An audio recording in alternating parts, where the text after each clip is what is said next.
হযরত মূসা আলাইহিস সালাতু ওয়াস সালাম রব্বুল আলামিনের কাছে বলছেন, আয় রব্বুল আলামিন, কাইফা আশকুরুকা, আমাকে আপনি এমন কিছু শিক্ষা দিন যে আমি আপনার কৃতজ্ঞতা জ্ঞাপন করব। আয় আল্লাহ, আপনার এক একটা নিয়ামতের দাম এত বড় বড়, এক একটা নিয়ামতের দাম এত আজিমুস শান, আমার এই জীবনে আপনার এক নিয়ামতের মূল্য দেয়া এটা আমার পক্ষে সম্ভব না। কেন?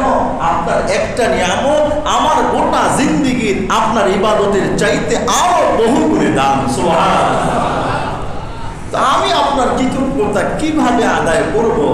আল্লাহ তাআলা মূসা আলাইহিস সালাতু ওয়াস সালামের কাছে ওহী পাঠালেন, মূসা, যদি তোমার দিল সবসময় এই কথাটাই বলে আল্লাহর নিয়ামতের সাগরে ডুবে আছি, এমন মালিকের নিয়ামতের শুকরিয়া জ্ঞাপন করে শেষ করা যাবে না, তারপরেও হার দমে আলহামদুলিল্লাহ, হার দমে আল্লাহ পাকের শুকরিয়া, আল্লাহ পাকের প্রশংসা, তোমার দিলে যখন এই অনুভূতিটুকু আসবে, কি ভাই, কারো দিলে যদি মরণের অনুভূতি চলে আসে, সবসময় হাঁটে আর চলে আর ফিকির করে যে মন বলে কোন সময় না জানি মরে যাস, কোন সময় না জানি তোর দুনিয়ার রঙিন স্বপ্নগুলো ছত্রভঙ্গ হয়ে যা।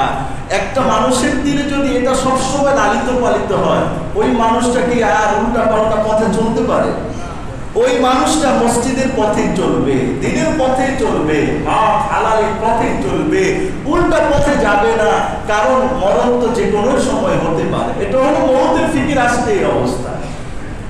আল্লাহ তাআলা মূসা আলাইহিস সালাতু ওয়াস সালামকে বললেন যে তোমার দিলে যখন এই অনুভূতিটুকু এসছে যে আমার এক একটা নিয়ামতের শুকরিয়া জ্ঞাপন করে শেষ করা যাবে না, আমার নিয়ামতের সাগরে ডুবে আছো, এবং এই চিন্তা করে তুমি তোমার মালিকের মর্জি মোতাবেক চলো, মূসা, এটাই হলো তোমার রব্বুল আলামিনের কৃতজ্ঞতা এবং শুকরিয়া। সুবহানাল্লাহ।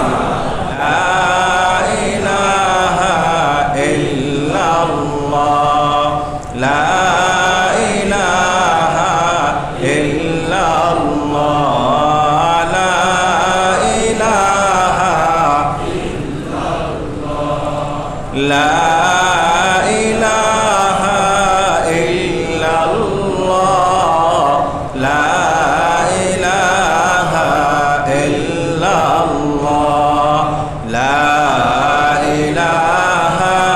ইল্লাল্লাহ,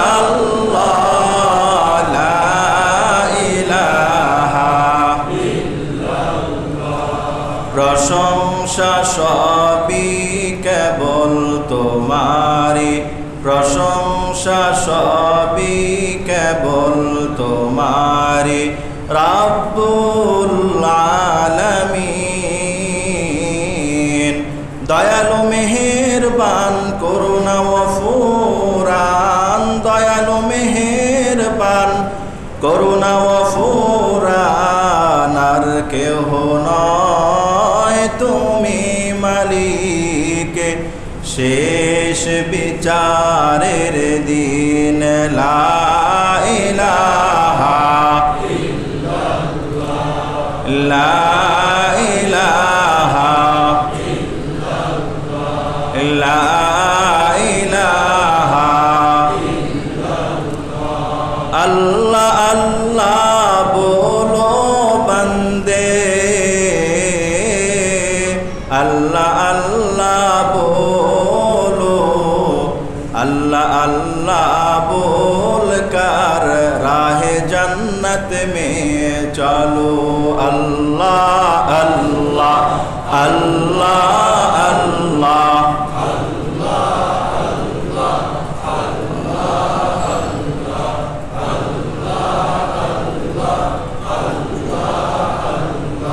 अल्लाह अल्लाह अल्लाह अल्लाह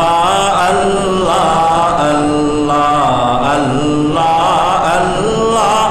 अल्लाह अल्लाह अल्लाह अल्लाह अल्लाह अल्लाह अल्लाह अल्लाह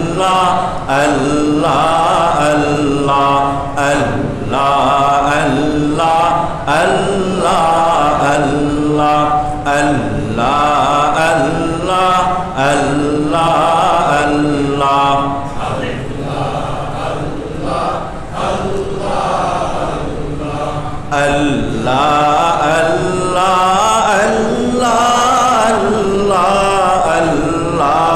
আল্লাহ আল্লাহ আল্লাহ আল্লাহ আল্লাহ আল্লাহ আল্লাহ আল্লাহ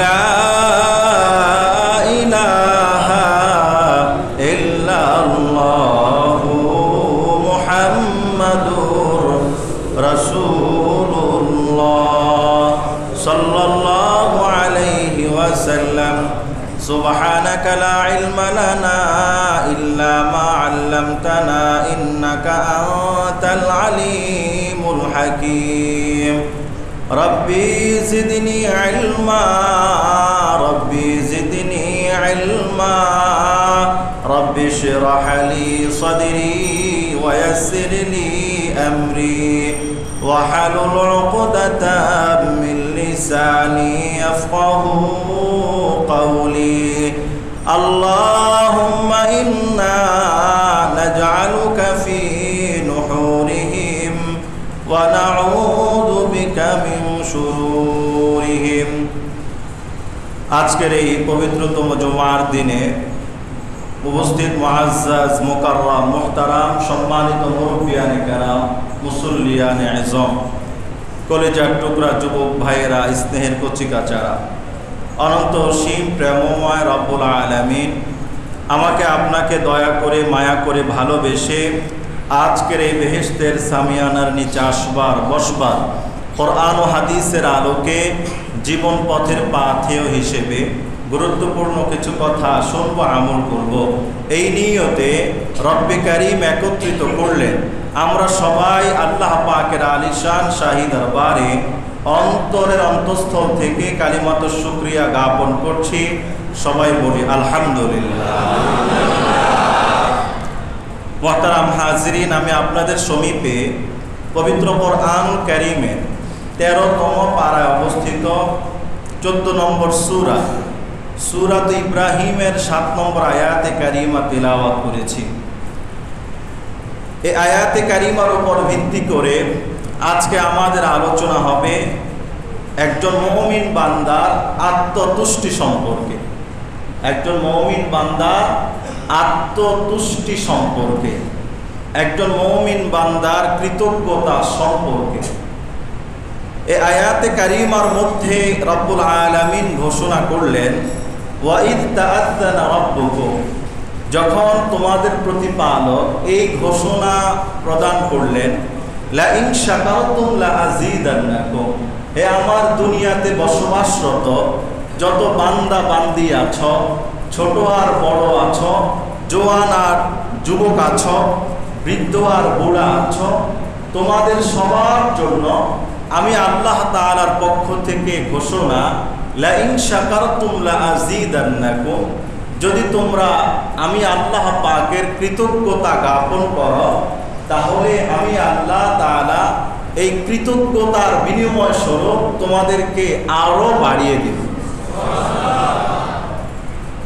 ওয়ালা ইন কাফারতুম, আর যদি তোমরা আমার নিয়ামত পেয়ে অকৃতজ্ঞ হয়ে যাও তাহলে মনে রেখো আমি আল্লাহ তাআলার আযাব, আমি আল্লাহ পাকের পাকড়াও কিন্তু শক্ত পাকড়াও। এই আয়াতে কারিমা একটা মশহুর আয়াত, একটা প্রসিদ্ধ আয়াত। এই আয়াত আপনাদের জীবনে যে আপনারা কতবার শুনেছেন বেহিসাব, হিসাব নাই, ঠিক না বেটি কথা বলি। এই আয়াতটা আপনাদের জীবনে কতবার যে শুনেছেন বেহিসাব, এটার কোনো হিসাব নাই। কেননা এটা এত শুনেছেন আপনারা এটা গুনে রাখেন নাই, লিখে রাখেন নাই। বেহিসাব এই আয়াত আমরা শ্রবণ করেছি। আমরা 24 ঘন্টায় রব্বুল আলামিনের রহমত এবং বরাকাতের সাগরের মধ্যে ডুবে আছি। এই আয়াত নির্বাচন করার একটা কারণ আছে, এই আয়াত নির্বাচন করার একটা যুক্তি আছে আমার কাছে। এই আয়াতটা এই জন্যে নির্বাচন করলাম যে রব্বুল আলামিনের নিয়ামত আমরা ভুলে যাই বেশি, রব্বুল আলামিনের দয়া আমরা ভুলে যাই বেশি, রব্বুল আলামিনের অনুগ্রহ আমরা ভুলে যাই বেশি। যারা আল্লাহ পাকের নসিহতগুলোকে ভুলে যায় তাদের জন্যই আল্লাহ তাআলা কোরআনুল কারীমের অন্য জায়গায় বলেছেন ফাযাক্কির ফাইন্না যিকরা তানফাউল মুমিনিন। হে রাসূল, আপনি মুমিনদেরকে শুধু উপদেশ দিতে থাকুন, এই উপদেশ ইনশাআল্লাহ তাদের বড়ই উপকারে আসবে। কি আসবে? বড়ই উপকারে আসবে।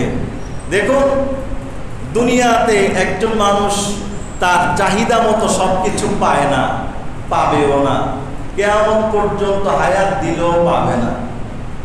দুনিয়াতে একজন মানুষ তার চাহিদা, টার্গেট, তার ইচ্ছা, তার কামনা বাসনা, মনস্কামনা অনুযায়ী যা চায় তা দুনিয়াতে কেউই পায় নাই।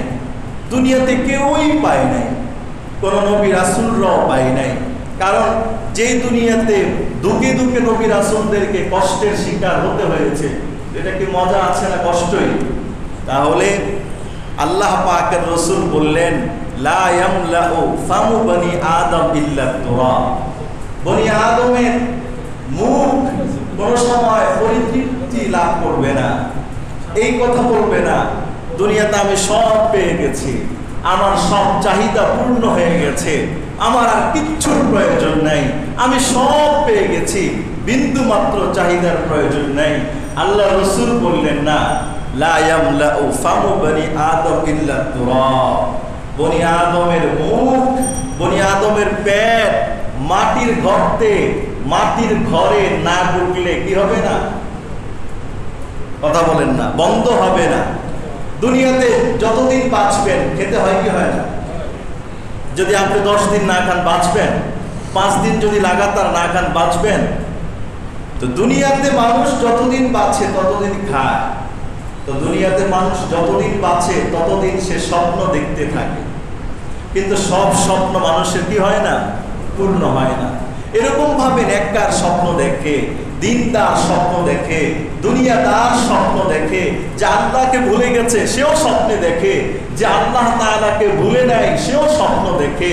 কেউ দিন নিয়ে অনেক স্বপ্ন দেখে, কেউ দুনিয়া নিয়ে অনেক স্বপ্ন দেখে, কেউ নারী নিয়ে অনেক স্বপ্ন দেখে, কেউ টাকা নিয়ে অনেক স্বপ্ন দেখে, কেউ তার জীবনের ভোগ বিলাস নিয়ে অনেক স্বপ্ন দেখে, কেউই তার সব স্বপ্ন পূর্ণ করে দুনিয়ার থেকে যেতে পারে না। তো দুনিয়াতে যতদিন বাঁচবো স্বপ্ন বাড়তেই থাকবে। এই স্বপ্নের ধারাটা বন্ধ করবে কোনটা? মাটির গর্ত ছাড়া এই স্বপ্নের ধারাটা কেউই বন্ধ করতে পারবে না। এটা 99% উপরে।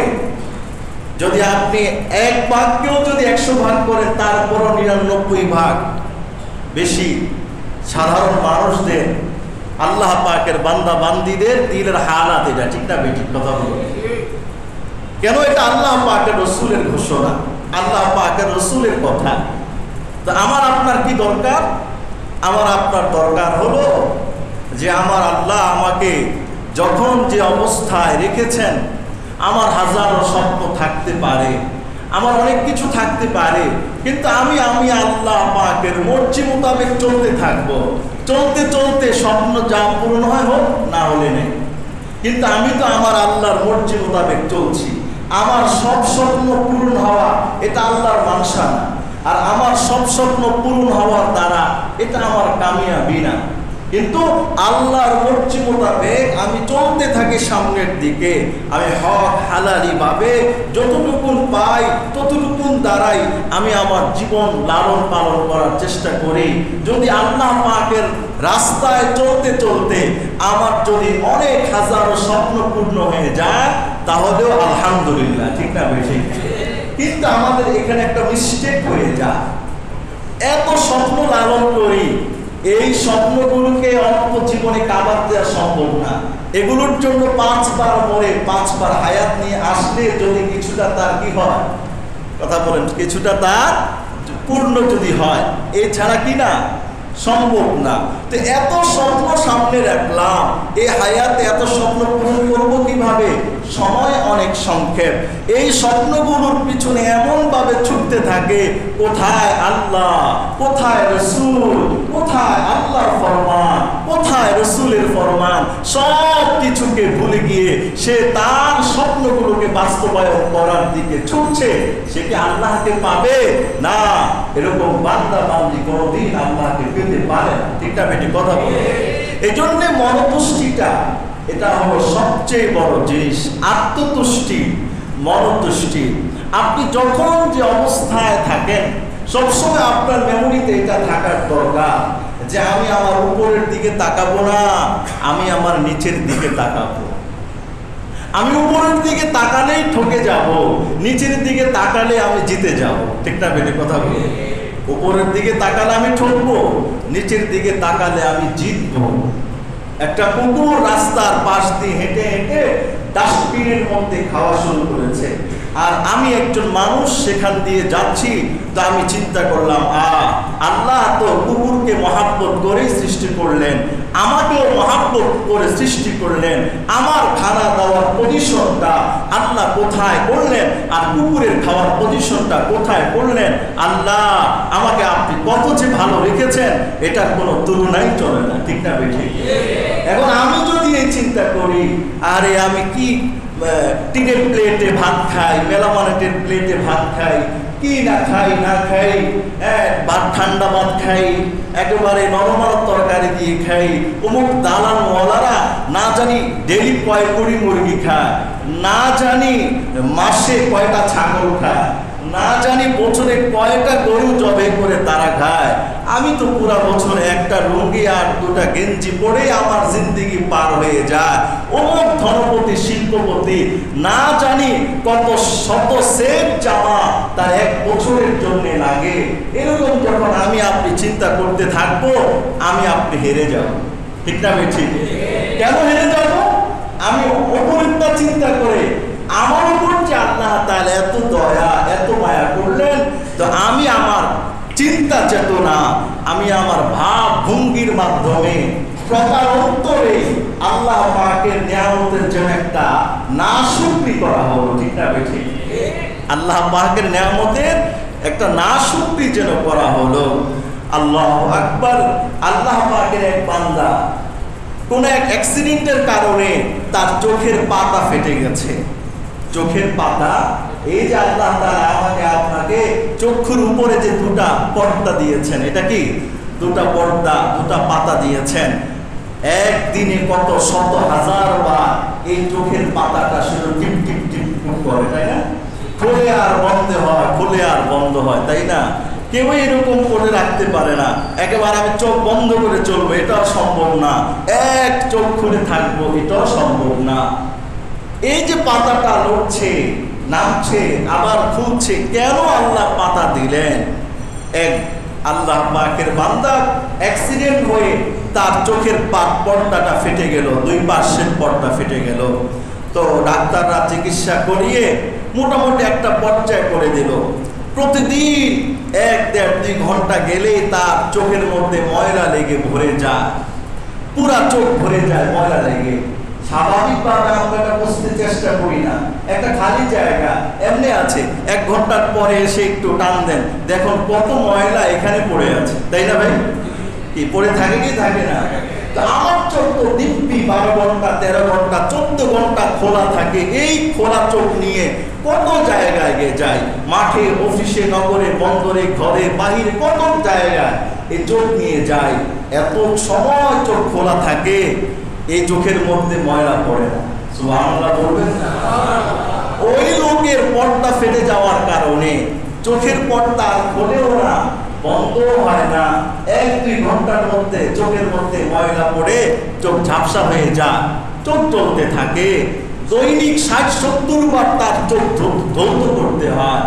যারা এই অসুস্থ মানুষকে দেখতে এসছে, তারা দেখতে এসে এই কথা বলছে, আল্লাহ আপনি যে আমাদের চোখের উপর যে একটা পাতা দিয়েছেন, পর্দা দিয়েছেন, এটা যে কত বড় নিয়ামত, এই নিয়ামতটুকুর কথাও আমরা একটু চিন্তা করি না।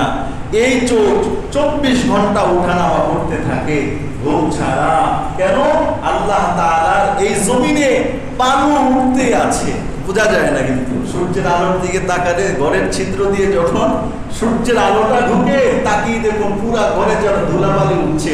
আর ওই ধুলাবালি যদি আমি আপনি দেখতাম তাহলে কোনো রাজপ্রাসাদেও আমরা থাকতাম না, বের হয়ে যেতাম। এত ধুলাবালির মধ্যে কি মানুষ থাকে না? ঠিক না বেটি কথা বলো? এত সূক্ষ্ম থেকে সূক্ষ্ম ধুলাবালি 24 ঘন্টা আল্লাহ তাআলার এই চোখের উপরে দেয়া পর্দাটার দ্বারা 24 ঘন্টার ধুলাবালিগুলো এই পর্দা বাড়ি দেয় আর উঠায়, ধুলাবালিগুলো চোখের সামনে থেকে সরে যায়। জোরে বলুন না সুবহানাল্লাহ। 24 ঘন্টা দেয় আর 24 ঘন্টা এই ধুলাবালিগুলো চোখের সামনে থেকে সরে যেতে থাকে। এই তার কাজে, এই কাজের জন্যই আল্লাহ তাআলা এই চোখের উপর পর্দা দান করেছেন। যদি এমন না হতো তাহলে ডেলি কত শতবার যে আমার আপনার চোখ ধুয়ে তারপরে তাকাতে হতো, অন্যথায় তাকানো সম্ভব হতো না। কত বড় নিয়ামত! আমরা কি একদিন একটা সময়ের জন্য এরকম চিন্তা কয়জনই করে থাকি? এরকম চিন্তা যদি না করি তাহলে রব্বুল আলামিনের নূর, আল্লাহ পাকের মারিফা আমার আপনার দিলে হাসিল হবে না। এরকম যখন চিন্তা করতেই থাকবো তখন একজন মানুষ বলবে যতদিন বাঁচবো আল্লাহর মর্জি মোতাবেক বাঁচবো, আল্লাহ পাক আমাকে আল্লাহর সন্তুষ্ট মোতাবেক চলতে গিয়ে যত কিছু দেন আমি তা গ্রহণ করে নিতে রাজি আছি, কিন্তু আল্লাহর সন্তুষ্টির বাহিরে ভিন্ন একটা দানও আমি গ্রহণ করতে রাজি না। যদি আমার আপনার দিলটা কৃতজ্ঞ হয়, আমার আপনার দিলটা যদি পরিতুষ্ট হয়, আমার আপনার দিলটা যদি আল্লাহ পাকের দেয়া নিয়ামতের দ্বারা আত্মতৃপ্তির ঢেকুর দিতে থাকে, তখন আমার আপনার দিলের মধ্যে এই হালাত আসবে। অন্যথায় কোনো সময় আমার আপনার দিলটা একটু স্থির থাকবে না, সবসময় একটা পেরেশানি থাকবে। আরে কত মানুষ কত কিছু পাইলো, আমি কি পাইলাম? কত মানুষ কত কিছু খাইলো, আমি কি খাইলাম? কত মানুষ কত জায়গায় গেল, আমি কোথায় গেলাম? কত মানুষ কত স্বপ্ন পূরণ করে তারা কামিয়াব, আমি আমার কয়টা স্বপ্ন পূরণ করলাম? আপনি যদি এমন চিন্তা করতেই থাকুন, এরকম চিন্তা ফিকির যাদের দিলগুলো পরিতুষ্ট না, মৃত্যুর আগ পর্যন্ত এমনই থাকবে। ঠিক না বেটি কথা বলি?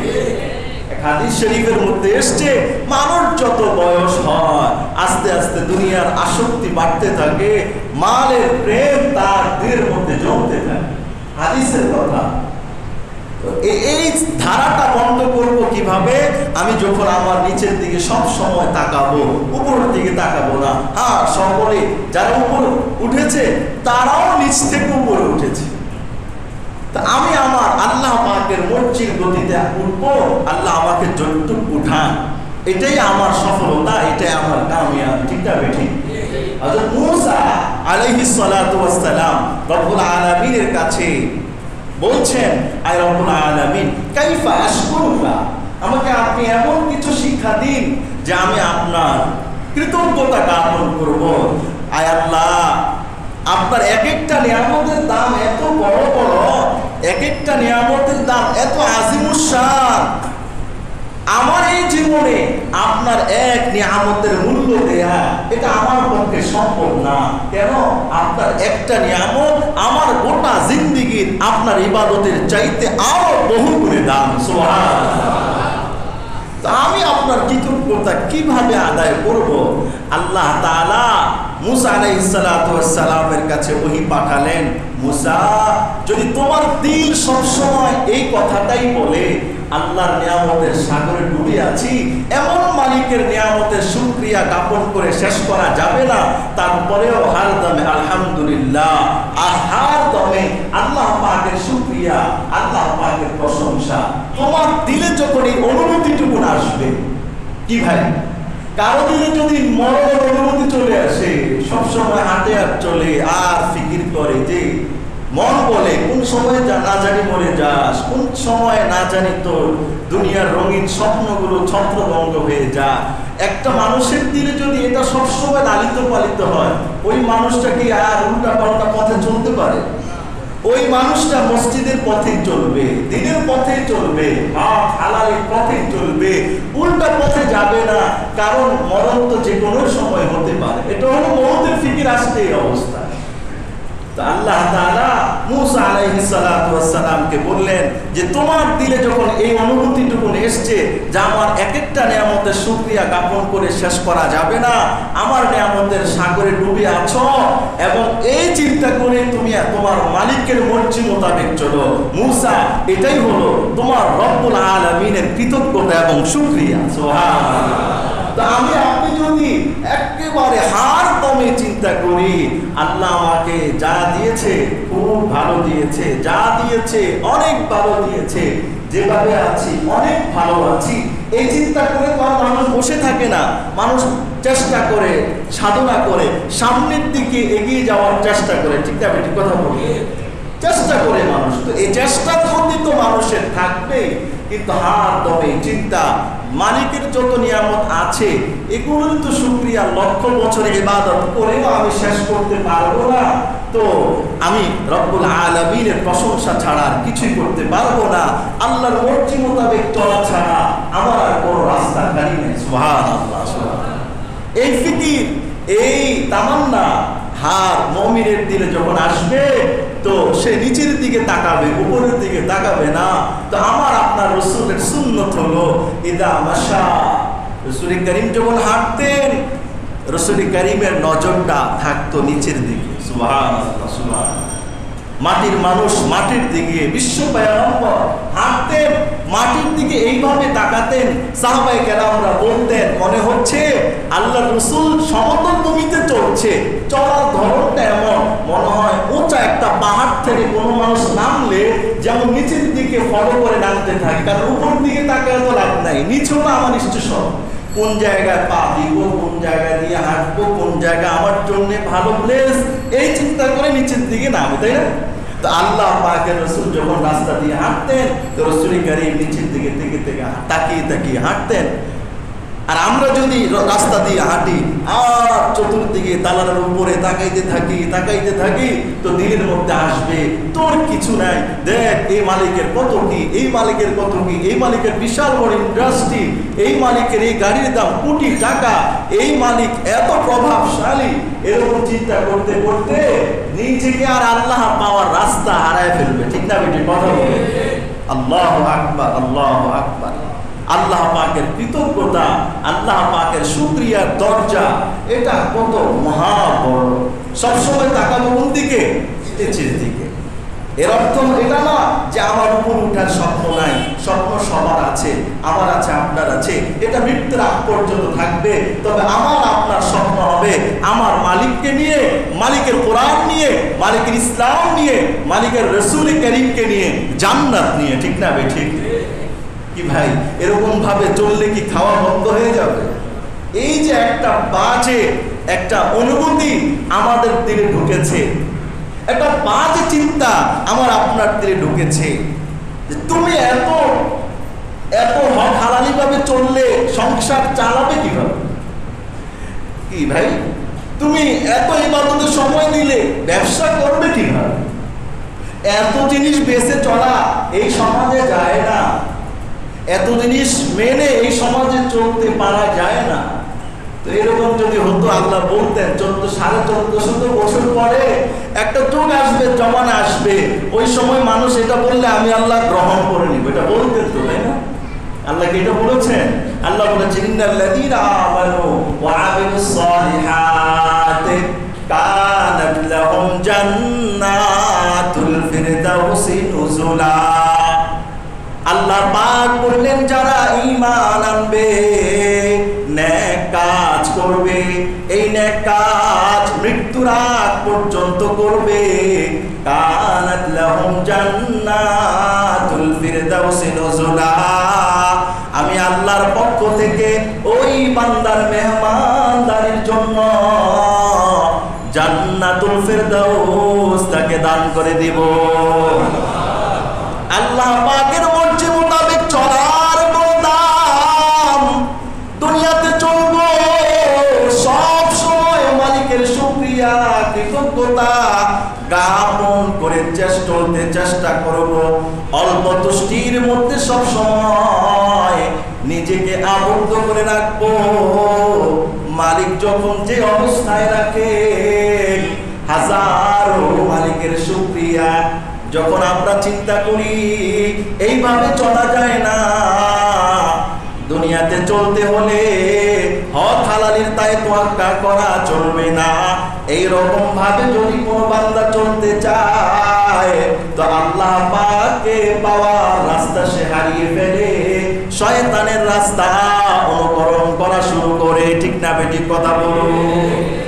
আল্লাহ পাকের রাস্তা শুকরিয়া কৃতজ্ঞতার রাস্তা, এই রাস্তায় যদি আমি আপনি চলতে চাই সব সময় এই চিন্তা করে চলবো, দুনিয়াতে যাই করব আল্লাহর মর্জি মোতাবেক করব, আল্লাহর মর্জির বাহিরে উল্টা পাল্টা তরিকায় আমার লাখ লাখ টাকা কামানোর প্রয়োজন নাই, আমার বড় বড় দালান করার প্রয়োজন নাই, আমার এই এত এত স্বপ্নগুলো পূর্ণ করার দরকার নাই, আল্লাহর মর্জির বাহিরে যা কিছু করব কবরে যেতে দেরি ধরা খেতে আর দেরি হবে না।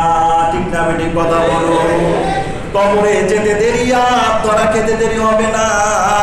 আর আমি আর আপনি যদি চলি আল্লাহ পাকের মর্জি মোতাবেক চলি, যখন আল্লাহ তাআলা আমাকে আপনাকে যে অবস্থায় রাখেন এই অবস্থায় আমি মালিকের কৃতজ্ঞতা আদায় করব, ওই 10 মিনিটের ব্যবসার কোনো দরকার নাই, যেই 10 মিনিট আমি আল্লাহর ইবাদতের জন্য মসজিদে যেতে হয়, তোমার 20 মিনিটের ব্যবসা চাইতে রব্বুল আলামিনের ঘরে যদি তুমি 20 মিনিট সময় দাও, 10 মিনিটের হাজারো টাকার চাইতে এই 20 মিনিটের ইবাদত তোমার মালিকের কাছে কোটি গুণে দামি, ওই টাকার মধ্যে বরকত আসবে, মালিকের দরবারে হাজিরা দিলে কোনোদিন বেবরকতে আসবে না।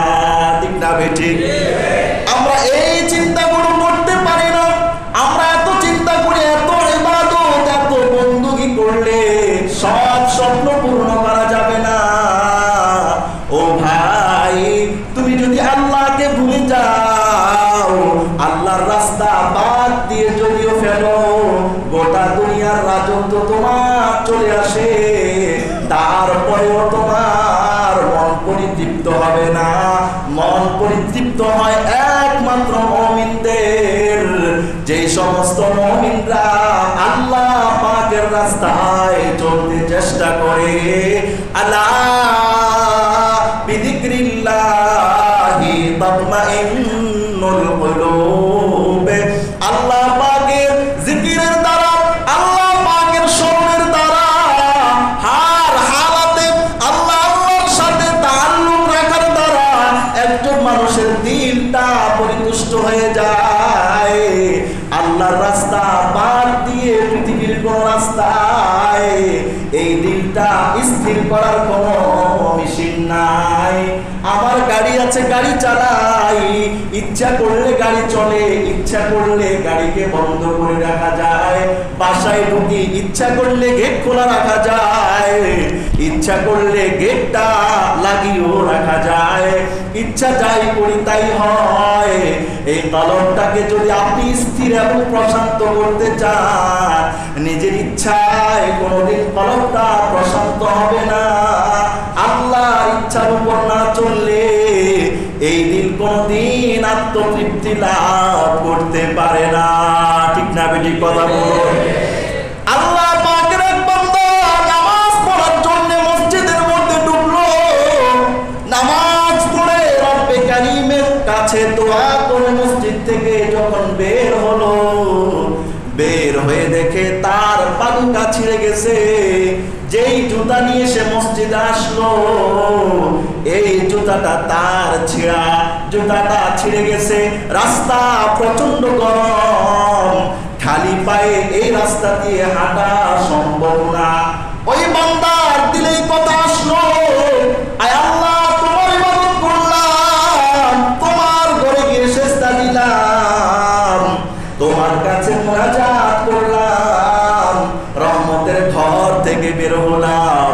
আমার রবের হওয়ার পরে দেখলাম যেই জুতাটা ভালো ছিল এই জুতাটা ছিঁড়ে গেছে।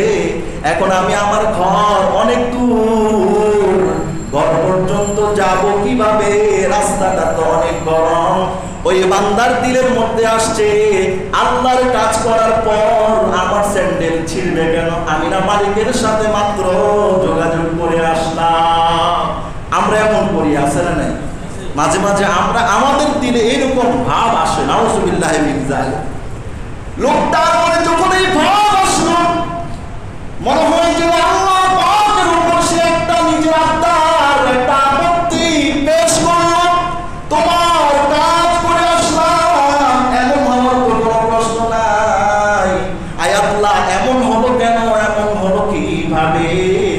যখন লোকটা এই চিন্তা করতে লাগলো, একটু পরে দেখে একটা লোক তার মসজিদের সামনের দিকে আগায়।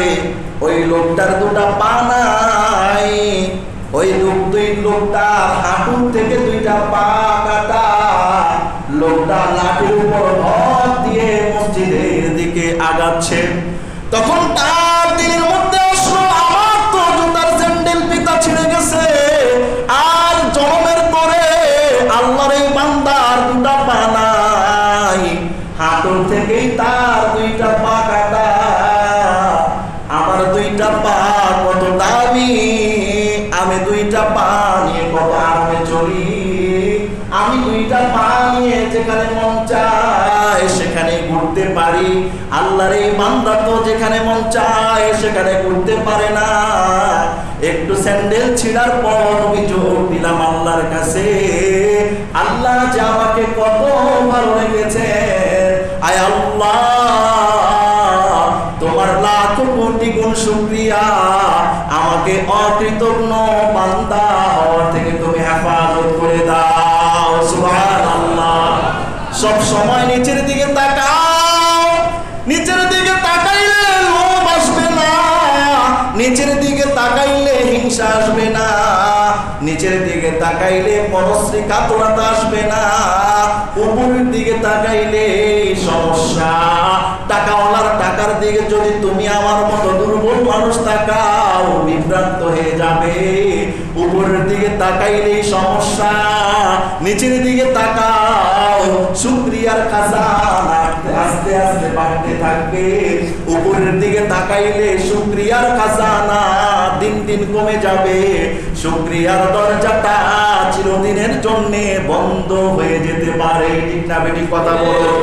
আল্লাহ রাব্বুল আলামিন ঘোষণা করলেন, ওয়াইদ তাআল্লামা রাব্বুকুম লাইন শাকারতুম, হে আমার বান্দা, তোমরা যদি আমি আল্লাহর কৃতজ্ঞতা জ্ঞাপন করো, তোমরা যদি আমি আল্লাহর শুকরিয়া আদায় করো, আমি আল্লাহ তাআলা তোমাদেরকে বাড়াবো। ওয়া ইন কাফারতুম ইন্না আযাবি লাশাদীদ, আর যদি অকৃতজ্ঞতার রাস্তায় চলো, আমি আল্লাহ যে কোনো সময় তোমার থেকে নিয়ামত ছিনায়া নিতে পারি। আল্লাহ পাকের রাসূল বললেন, ওই মানুষটা দুনিয়ার বাদশাহী পেয়ে গেছে, যদিও সে দুনিয়ার বাদশা না, কিন্তু দুনিয়ার বাদশাহী আল্লাহ দান করেছে। প্রতিদিন সকাল বেলায় ফজরের পরে ঘুম থেকে উঠে যখন দেখে তার পুরা শরীরটা সুস্থ, ওই দিন চলার জন্য কিছু খানা তার কাছে মজুদ আছে। আল্লাহ পাকের রাসূল বললেন, ওই মানুষটা দুনিয়ার পূর্ণ যেন বাদশাহী হয়ে গেছে। চিল্লায়া বলুন সুবহানাল্লাহ।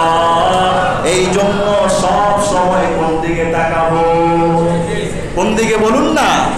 সব সময় নিচের দিকে তাকাবো, আর মালিকের সাথে সম্পর্ক করব, মালিকের সাথে মহাব্বত জন্মাবো, মালিকের প্রতি আমরা সন্তুষ্টির হাত বাড়িয়ে দিব। ইবাদতের দ্বারা, বন্দেগীর দ্বারা, আল্লাহ পাকের কাজ করার দ্বারা কোনদিন মালিকের অকৃতজ্ঞ বান্দা হব না, কোনদিন মালিকের না শুকরি বান্দা আমরা হব না, ইনশাআল্লাহ। রাজি আছি না নাই? ইনশাআল্লাহ। আরো জোরে বলুন, রাজি আছি না নাই? এইরকম ভাবে যদি আমি আপনি চলি, দেখবেন প্রত্যেকেই খুব শান্তিতে আছেন। ঠিক না বেঠিক? আপনি যদি ডাকাতি করে দোয়া চান, ডাকাতি করেছেন, 5 লাখ টাকা ডাকাতি করে এখন ধরা পড়ে গেছে, কেস মামলা মোকদ্দমা চলছে, 20-50 জন হুজুর আইনা খতম পড়ায়া টরায়া একেবারে সিদ্ধিসাত করে ফেলছে, যাতে করে তার মামলা মোকদ্দমা এগুলো ধরতেও না পারে, সব যেন খালাস হয়ে যায়। তা আপনি হালাল ভাবে কইরা দোয়া চাইলে না কাম হবে, হারাম ভাবে কইরা দোয়া চাইলে কোনদিন কাম হবে না। অপরের 5 লক্ষ টাকা আপনি আত্মসাৎ করলেন, আব্দুল কাদের জিলানীর মতো কয়েক লক্ষ মানুষ যদি আইসা কিয়ামত পর্যন্ত আপনার জন্য মাপ চায়, আপনি 5 লক্ষ টাকা তাকে পরিশোধ না করে দেন, মাপ হবে না। ঠিক না বেটি কথা বলুন, মাপ হবে না। আমরা গিয়েছিলাম একবার এক জায়গায় দোয়া করতে, তো দোয়ার সময় আমরা কোরআন তেলাওয়াত করলাম, জিকির আজকার সব কিছু করলাম, দোয়া করে কান্নাকাটি করে আসলাম। 7-8 দিন পরে, 1 মাস পরে আমরা শুনি যে দোকানে গেলাম দোয়া করতে, এত আদর আপ্যায়ন করে আমাদেরকে দিল, ওই দোকানের অর্ধেক ভেঙে ফেলছে। পরে একজন এসে বলতেছে যে হুজুর কি দোয়া করলেন, আপনাদের দোয়ার ঠেলায় দোকান ভেঙে ফেলছে। কি বলে? দোয়ার ঠেলায় দোকান ভেঙে ফেলছে। আমি বললাম আশ্চর্য, আপনাদের দোকান ভেঙেছে, এটা করতে হবে সিটি কর্পোরেশন, সরকার ভেঙেছে। কেন ভেঙেছে? ভেঙেছে এই কারণে, যে মালিক এই বিল্ডিংটা করলেন ওই মালিক সরকারের জায়গায় তার অর্ধেক তুলছে। তো সরকারের জায়গায় অর্ধেক তুললে সরকারকে এটা শ্বশুর বাড়ির আপনার, যে সরকার এটা দিয়ে দিবে আপনার, তো সরকার সরকারের জায়গা ভাবছে, কিন্তু যিনি দোকান দিয়েছেন তার জন্য দরকার ছিল এই বাড়িটা বৈধ জায়গা আছে কিনা। কারণ আমি একটা দোকান নিয়ে কোটি টাকা খরচ করবো, 2 দিন পরে ভেঙে ফেলবে, এটা আমার লস না। যে আপনার বাড়িটা বৈধ জায়গা আছে কিনা, কাগজপত্র সব ঠিক আছে কিনা, মালিক আপনি কিনা নাকি অন্য কেউ। আপনি অ্যাডভান্স নেবেন, 2 দিন পরে 10 জন পুলিশ নিয়ে এসে আমার থেকে আবার উল্টে অ্যাডভান্স নেবে। তো আপনাদের উল্টা গরিমসির কারণে অবৈধ জায়গায় দোকান নিলেন, দোয়া করলাম আমরা, সব কিছু করলাম আমরা তো এত কিছু জিজ্ঞাসা করবো না, ভাই এই জায়গাটা কি বৈধ না অবৈধ, আমরা তো এত কিছু বলবো না। কিন্তু মালিকের দরকার ছিল এই জিনিসটা জিজ্ঞেস করা, আপনার ভবনটা কি বৈধ জায়গা আছে কিনা। এখন আপনি অবৈধ জায়গায় দোকান করবেন, আমরা দোয়া করবো, ভেঙে ফেলবেন, পরে এসে আমাদের কাছে আপত্তি পেশ করবেন, এত কান্নাকাটি করে দোয়া করলেন, দোকান তো ভেঙে ফেলছে, এটা কি হুজুরের দোষ? কথা বলবো যাই কিছু হোক, সারাদিন ঘুরে গেলে সব হুজুরদের উপরে ভাবা, এটা হলো পাবলিকের অবস্থা। ঠিক না বেটি কথা বলো, যা কিছু হবে সব এসে হুজুরদের উপরে শেষ পর্যন্ত ভালো। আল্লাহ আমাদেরকে হেফাজত